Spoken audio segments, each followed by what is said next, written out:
দেখো প্রশ্নটা বলছি, এটি একটি নিখুঁত বর্গক্ষেত্র তৈরি করতে 6 3 3 6 8 এ গুণিতক হওয়া উচিত এমন সর্বনিম্ন সংখ্যা খুঁজুন।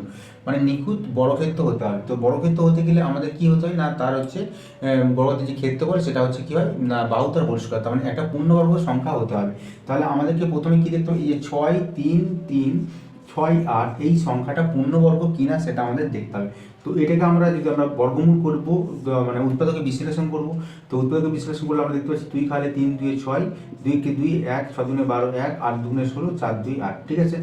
আবার 2 বসালে আমরা পাচ্ছি 15 2 30, 18 1, 8 2 16, 4 2 8 এবং 2 2 4।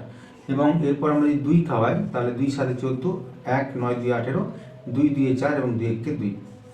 এই সংখ্যাটাকে উৎপাদক বিশ্লেষণ করলে আমরা পাবো কিন্তু 89 খাবে এবং এখানে 89 হবে। ঠিক আছে, আমি কিভাবে পেলাম না, এই সংখ্যাটা যেহেতু আর ভাঙা যাচ্ছে না, তাহলে সেই জন্য এই সংখ্যাটা আমরা যদি ভাগ বলতে বর্গমূল করি তাহলে আমরা কিন্তু এই সংখ্যাটা আমরা পাচ্ছি। ঠিক আছে, তো তাহলে আমরা দেখতে পাচ্ছি এই এখানে দেখো 89 সংখ্যাটা জোড়ায় আছে এবং যে দুটো কিন্তু জোড়ায় আছে, এই দুইটার কিন্তু কোনো জোড়া নাই। কারণ হচ্ছে বর্গক্ষেত্রের যে ক্ষেত্রফল সেটা দেখো এখানে কিন্তু 2 স্কোয়ার ইন্টু 89 স্কোয়ার আকারে হচ্ছে, কিন্তু এই দুইটার কিন্তু কোনো রকম জোড়া নেই। তো সেই জন্য নিখুঁত বর্গক্ষেত্র তৈরি করতে গেলে অবশ্যই এই দুইটার একটা জোড়া লাগবে, তার মানে একে কিন্তু আমাদের 2 দিয়ে গুণ করতে হবে। ঠিক আছে, তো দেখতে পাচ্ছ অপশন নাম্বার 4 দেওয়া আছে, তো এটা হচ্ছে সঠিক উত্তর।